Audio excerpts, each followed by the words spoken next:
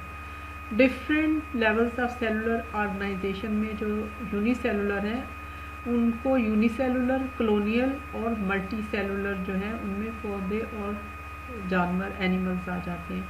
Unicellular organism have only one cell. These organisms do all things needed for their survival within that one cell.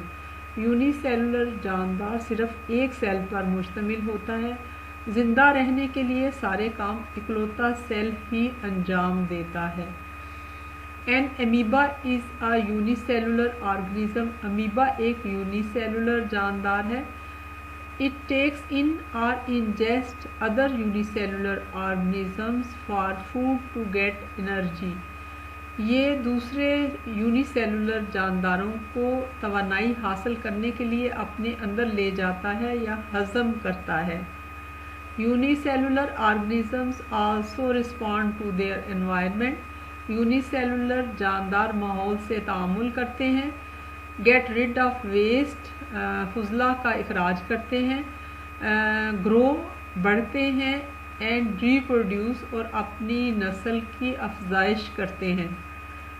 Unicellular organisms include both prokaryotes and some eukaryotes. Unicellular جاندار prokaryotes nucleus کے بغیر بھی ہوتے ہیں اور کچھ eukaryotes nucleus کے ساتھ ہوتے ہیں.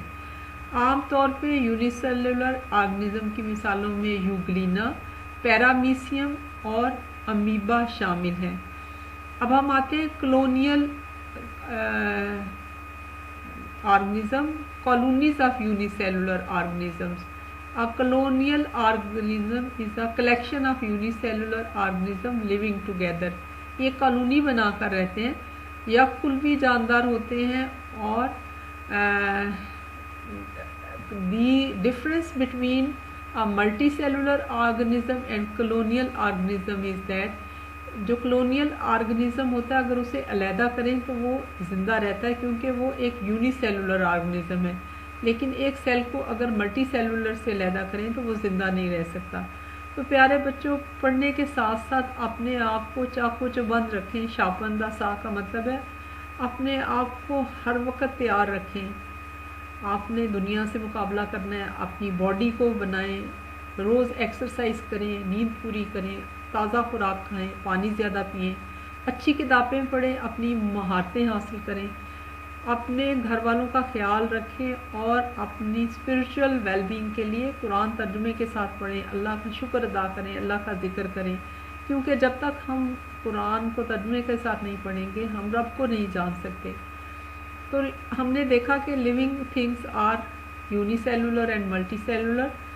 اور پھر سیل جو ہے ملٹی سیلولر میں ٹیشو بناتے ہیں، ٹیشو آرگنز بناتے ہیں اور آرگنز مل کر آرگن سسٹم اور پھر آرگنزم بنتا ہے. اور یہ پروسیس جو ہے لیول آف آرگنائزیشن دونوں اینیمل کنگڈم اور پلانٹ کنگڈم دونوں کے لیے ساتھ ساتھ چلتا ہے.